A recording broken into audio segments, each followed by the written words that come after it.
Tayari? Thank you very much for this opportunity. I'm very happy to meet you, and it is my pleasure to have an interview with you. So I want to know actually what are you going to do in these 3 days, and what does it mean to people of Italia? Thank you very much. So this is some initiatives we're organizing. The Italian Embassy is organizing in Dar es Salaam for the 25th edition of the Week of the Italian Language in the World. So it's a celebration that we have every year, all embassies around the world, coordinated of course from Rome, from our capital, celebrating Italian language and promoting Italian language and promoting also opportunities for more people to get to know the Italian language, but also to reflect on the importance and meaning of Italian language, not only for Italy, but also for our international partners and friends, including in Tanzania, where there are also a lot of people and some parts of the countries that are, of course, quite interested in the Italian language. This year, here we're organizing in Dar es Salaam some cinema projections. So we have two Italian films. So Italian cinema is quite well known in all over the world, and there are some new films, some films of new film directors, uh, exploring some specific and very interesting and funny aspects and also historically interesting sides of the Italian culture. One is about Piaggio, who's the inventor of the Vespa, the very famous symbol, iconic symbol of the Italian modern, actually contemporary Italy, Vespa, which is known all over the world like a scooter. So really the first of the scooters invented in the 1950s in Italy.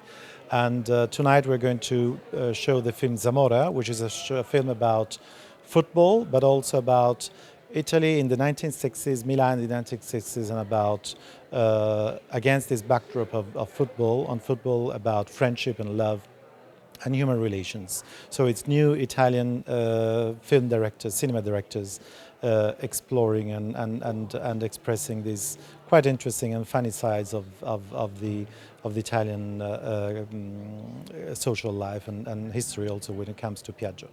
There will also be at the National Museum tomorrow a theater play on similarities between Italian and Swahili. So there will be Mr. De Curatolo who will perform with some Tanzanian artists with music and singing.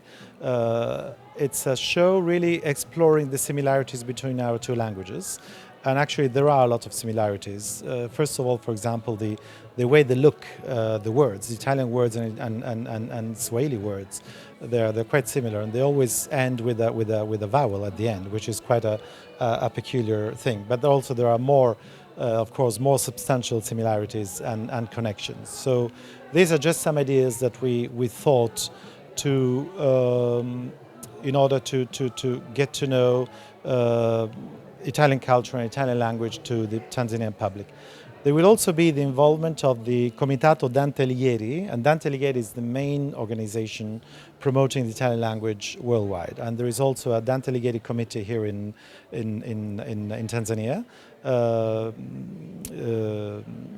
having also Italian classes, also online Italian classes for Italian people who want for foreigners and Tanzanian people who want to study Italian. This is absolutely a very good opportunity, and there will be a competition with awards by some children actually, and the way children see Italy. So it's an award. It's a competition promoted by Dante Alighieri with the Italian embassy here. Thank you very much for the nice explanation, and it is well understood. Now, I want to know, as we all know that this language, Italian language, has got a lot of opportunities, and how do we integrate this Italian language and the Swahili language to be the part and parcel of development between these two countries? I think that there are many Tanzanian people actually who who are interested in learning Italian, also for working job opportunities, because all the Italian companies working in Tanzania, working with Tanzania, I think that it's always very useful for them have some young Tanzanians speaking the language, and of course that really facilitates things. Of course, beyond English and Swahili, the tourist sector actually also is an example in Zanzibar, but not only in Zanzibar, in other parts where there are Italian investments in the tourist sector in Tanzania, especially in Zanzibar. There are many young Tanzanians actually studying and speaking Italian quite well, by the way. And so I would really see a lot of these job opportunities and business opportunities. There are also cultural, more wider cultural opportunities. I think it's also interesting to share these experiences and this heritage also with the Tanzanian public. Thank you. So, as Embassy of Italy in Tanzania or Dar es Salaam, how do you support these people or young people who are coming from Tanzania who are ready to learn about Italian language? How do you support them? Yes, I think the main thing, of course, we also have some scholarships for Tanzanian students, not on Italian language, but on other subjects and other themes in various universities. So it's scholarships supported by Italy, by the Italian government, and that's also a way for them to learn Italian language. But here, for people who are here in Tanzania and Dar es Salaam, the best thing actually is to get in touch with the Dante Alighieri, with the Comitato Dante Alighieri, and you can actually find it also on the internet. And they offer Italian courses, Italian language courses, both in presence but also online. Thank you very much. So, what are the ways that the language has been used as a tool of diplomacy in the Italy-Tanzania relation? I think it's. I think that the main part of this is really the great relevance of people-to-people connections that we have between the two countries. So it's not the official language of our bilateral relations, of course, but it's this language that people, Italian people living in Tanzania, who have chosen Tanzania as the place to live or to work. And I'm talking about missionaries for many decades, but also business people and civil society organization people. They use also Italian with their Tanzanian counterparts, and also many Tanzanians living in Italy. So being an instrument of relation between the two countries, I think that's where you really find the most important part of Italian being spoken as really an important element of our bilateral relations. Whereas on the institutional side, of course, there are all the initiatives that the embassy is promoting, which are complementary to the initiatives that your embassy promotes in Italy, the Tanzanian embassy promotes in Italy. But I would really focus on people-to-people relations in terms of economic relations and development cooperation relations and also cultural relations. Okay, thank you. Now I want to know. Actually, we are approaching the end of the year, and we have so many plans. We also want this relationship economically. I know there is a lot of companies Italian company which are working in Tanzania. So how have you prepared yourself as you plan to promote a lot of opportunities to Tanzania people?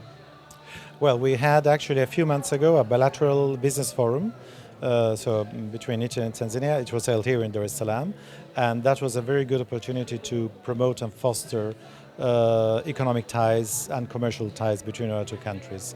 There are already a lot of follow-ups on that, and I think some very positive outcomes that we're still working on. But it's mainly the private sector the Tanzanian and Italian private sector is working on that. In terms of public also initiatives, I think that it's important to remember that Tanzania is part of one of the priority countries of the Matei Plan for Africa. And the Matei Plan for Africa is supporting several initiatives, including in Tanzania, in several strategic sectors. So we are working with the Tanzanian government in order to define these objectives, these initiatives, and mainly in the agricultural sector, also in interconnections and digital infrastructures and digitalization and other sectors. And that's of course a very important tool to foster and promote our collaboration. Okay, thank you very much. Now, you have said that you have collaboration with Tanzania in agriculture and other economic sectors, as you are referring to the business forum that you had last time. Why do you focus on agriculture and economic in Tanzania? I think that agriculture is really it's such a priority sector both in Italy and agro-industry. I would say agro-industry in general, not only agriculture, but also transforming the products and so all the value chain. And both in Tanzania and Italy, it's a priority sector. So I think that we can share a lot in these sectors. But these are not the only sectors we're working on. We're working also on mining and renewable energy and also constructions, logistics, of course, tourism. It's also a very important part of our economic ties. But I think there are a lot of opportunities because I think that our economies are quite complementary.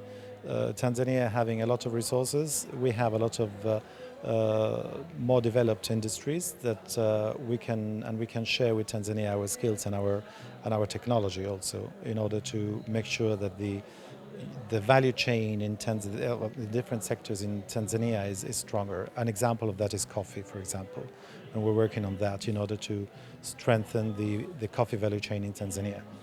Now, most of people are asking questions. They, some of them, they don't even understand the opportunities that we have as Tanzania and Italy. Some of them are asking themselves that how do we benefit from this relationship that we have, especially in education. In short, can you explain about education? I know that you have been providing scholarship, and if there is other planning that you have for the coming year 2026,